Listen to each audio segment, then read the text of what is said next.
नमस्कार, आप देख रहे हैं इंडिया टीवी। आपके साथ मैं हूं पंकज भार्गव। नू में हुए दंगों को लेकर अब तक तरह तरह की बातें सामने आ रही थीं। सोशल मीडिया पर तमाम वीडियोस वायरल हैं। सब अपने अपने हिसाब से बता रहे हैं कि दंगा क्यों हुआ। कोई शोभा यात्रा और उसमें लगे नारों को दोषी बता रहा है, कोई कह रहा है कि हमले की तैयारी तो शोभा यात्रा से बहुत पहले ही कर ली गई थी।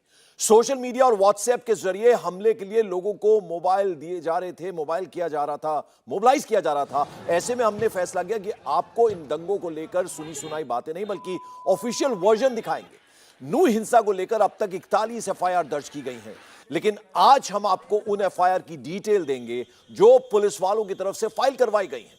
चूंकि ये एफआईआर पुलिस वालों की तरफ से हुई है, इसलिए हम ये मान सकते हैं कि उन्होंने एफआईआर में वही लिखवाया होगा जो एक्चुअल में हुआ होगा। खास बात ऐसे में यह है कि जिन पुलिस वालों ने एफआईआर दर्ज करवाई है, वो सब उन जगहों पर तैनात थे जहां हिंसा हुई, जहां दंगे हुए। एक तरह से कह सकते हैं कि ये सभी एफआईआर इन पुलिस वालों का फर्स्ट हैंड अकाउंट भी है।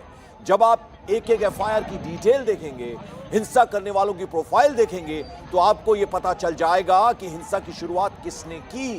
इन एफआईआर से यह भी पता चल जाएगा कि हिंसा स्पॉन्टेनियस थी या फिर प्री प्लान थी। नू में हुई हिंसा को लेकर अब तक 100 से ज्यादा आरोपियों को अरेस्ट भी किया गया है, लेकिन हिंसा जितने बड़े पैमाने पर हुई है, उसे देखते हुए यह संख्या बहुत कम है। जाहिर है अभी बहुत लोगों की गिरफ्तारी और होनी है, लेकिन पुलिस के लिए भी नू के कुछ इलाकों में जाकर आरोपियों को पकड़ना बहुत मुश्किल साबित हो रहा है। और यह हाल तब है जब खुद पुलिस वालों ने कई आरोपियों की पहचान की है। सबसे पहले आपको नू की झंडा चौक में हुई हिंसा के मामले में फाइल की गई एफआईआर के बारे में बताते हैं। हिंसा की शुरुआत इसी झंडा चौक से हुई थी। उस वक्त पुलिस के सिपाही भी वहां मौजूद थे। एक सिपाही ने ही यह एफआईआर करवाई है। पुलिस के जवान के मुताबिक 600 से 700 लोगों की भीड़ हाथों में डंडे और हथियार लेकर आई और शोभा यात्रा पर हमला कर दिया।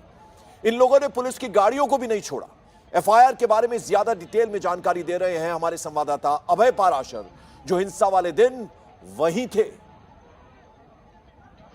इस वक्त हम नूह के झंडा चौक पर मौजूद हैं और ये वही झंडा चौक है जहां से इस यात्रा के ऊपर पत्थरबाजी शुरू हुई थी, हिंसा शुरू हुई थी।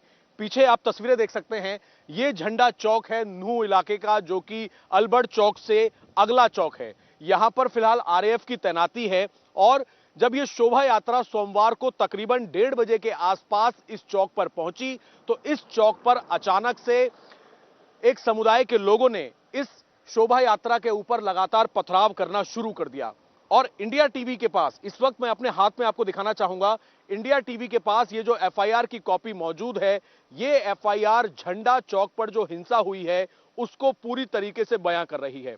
एफआईआर कॉपी के अंदर मैं आपको बताऊं, एफआईआर कॉपी में साफ तौर पर यह लिखा हुआ है कि जैसे ही जहां पर फिलहाल आप ये आरएएफ की तैनाती देख रहे हैं, जो पुलिसकर्मी है नू पुलिस का सिपाही रविंदर, उसने ये एफआईआर दर्ज कराई है क्योंकि उसकी यहां पर मौजूदगी थी, उसकी ड्यूटी यहां पर लगी हुई थी। उसने ये बताया है कि तकरीबन 1:30 बजे के आसपास जब वो यहां पर तैनात था, जो कि झंडा चौक है जिसे झंडा पार्क कहा जाता है, और यहां पर जैसे ही मेवात धार्मिक जलाभिषेक यात्रा झंडा पार्क के पास पहुंची, तो एकदम से करीब 600-700 आदमी जो एक ही समुदाय के थे, उनके हाथ में लाठी, डंडा, पत्थर और साथ ही अवैध हथियार थे। उन्होंने यात्रा में आने वाले लोगों को, आने जाने वाले वाहनों पर और साथ ही पुलिस पार्टी पर हमला करना शुरू कर दिया। ये एफआईआर में ये पूरी की पूरी बात लिखी हुई है। इस पूरे इलाके के अंदर हिंसा हुई थी। फिलहाल भी आप देख सकते हैं इस चौक पर, अगर मैं आपको यहां पर दिखाऊं तो जगह जगह यहां पर अभी भी जो जली हुई गाड़ियों के निशान हैं, जो पत्थर हैं, वो यहां पर पड़े हुए हैं। और यही वजह है, और ये जो सामने आप बोर्ड देख रहे हैं नू टाउन जहां पर लिखा हुआ है, इसी जगह से मंदिर पहुंचने का ये पूरा का पूरा रास्ता है। और यहां पर अभी आरएएफ की तैनाती की गई है। और एफआईआर के अंदर अगर हम बात करें तो झंडा चौक पर जो पुलिसकर्मी ने एफआईआर दर्ज कराई है, उसने कुछ आरोपियों के, कुछ दंगाइयों के नाम भी बताए हैं। इसमें सबसे पहले मैं आपको बताऊं कि जो रविंदर है, उसने इसमें बताया है कि रिजवान पुत्र साकिर, इसके अलावा इयम पुत्र खालिद, शौकीन पुत्र मुबीन, सरफराज के अलावा तौफिक, इरशाद और इसके अलावा कई और अज्ञात लोगों के खिलाफ ये एफआईआर दर्ज कराई गई है। इस वक्त ये जो झंडा चौक है, क्योंकि इसी झंडे चौक से इस पूरी की पूरी हिंसा की शुरुआत हुई थी। एफआईआर के अंदर साफ तौर पर जो पुलिसकर्मी है उसने ये भी लिखवाया है कि पुलिसकर्मियों की गाड़ियों के ऊपर हमला किया गया। भीड़ को जब रोकने की कोशिश की गई तो सड़क के बीच में तमाम लोग खड़े हुए थे जो लगातार पत्थरबाजी कर रहे थे। इसके साथ ही ये भी एफआईआर के अंदर लिखवाया गया है कि अचानक से उग्र भीड़ ने पुलिस पार्टी के ऊपर हमला करना शुरू कर दिया लाठी डंडों से, और इसके बाद जो पुलिसकर्मी थे उन्होंने अपनी जान बचाने के लिए, जो उप निरीक्षक थे थाने के, उन्होंने 5 हवा में फायर किए। हवा में फायर करने के बाद उन्हें जान से मारने की कोशिश की गई, और जान से मारने की कोशिश इस तरीके से की गई कि पुलिस की गाड़ी में आग लगा दी गई। जब वो गाड़ी से उतर ही रहे थे उन्हें उतरने नहीं दिया गया और उनकी गाड़ी में आग लगा दी गई। ये तमाम बातें जो हैं एफआईआर के अंदर दर्ज हैं, और फिलहाल भी आप देख सकते हैं जली हुई गाड़ियों को लेकर क्रेन जो है वो यहां से जा रही है, और पुलिस की टीम, फिलहाल आरएएफ की टीम की मौजूदगी यहां पर लगातार है, क्योंकि एफआईआर के अंदर साफ तौर पर यह कहा गया है कि मुस्लिम समुदाय के लोग जो थे तकरीबन 600 से 700 लोग, उन्होंने ये जो यात्रा निकल रही थी झंडा चौक पर जैसे ही पहुंची उसके ऊपर अचानक से हमला करना शुरू कर दिया, फायर किया और पुलिस की गाड़ी में भी आग लगा दी, और इसमें कुछ दंगाइयों के नाम भी एफआईआर में लिखवाए गए हैं। इस पूरे मामले के अंदर अपडेट यह है कि पुलिस ने 116 लोगों की, दोनों ही समुदाय के लोगों की गिरफ्तारी कर ली है, और इस पूरे मामले में 40 मुकदमे दर्ज किए गए हैं, जिसमें कुछ नामजद आरोपियों के नाम भी शामिल हैं, और यह आंकड़ा लगातार बढ़ सकता है।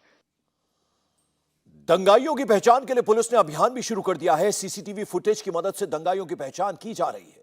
नूंह में पुलिस के आला अफसरों की फौज जमा है। सीएम मनोहर लाल खट्टर भी हर पल नूंह से बाकायदा अपडेट ले रहे हैं। सीएम मनोहर लाल खट्टर ने कहा किसी भी दोषी को बख्शा नहीं जाएगा, लेकिन साथ ही साथ सीएम ने यह भी कहा है कि पुलिस हर किसी की सुरक्षा नहीं कर सकती है। देखिए, समाज आपस में जब तक सद्भाव नहीं होता तब तक सुरक्षा को एक चैलेंज रहता है, और आप ये मानिए हर व्यक्ति की सुरक्षा न पुलिस कर सकती, न आर्मी कर सकती, न आप और हम कर सकते। आप कहीं भी चले जाइए, दुनिया में किसी भी देश में चले जाइए, हर व्यक्ति की सुरक्षा पुलिस के द्वारा करना संभव नहीं होता। हमारी 130 करोड़ आबादी है, हरियाणा की लगा लें तो 2 करोड़ 70 लाख आबादी है। अब 2 करोड़ 70 या 80 लाख आबादी, हमारी पुलिस कितनी है? अब 60,000। इंडिया टीवी हर वक्त हर जगह डाउनलोड करने के लिए सर्च करें India TV news Google play store या ऐप स्टोर पर।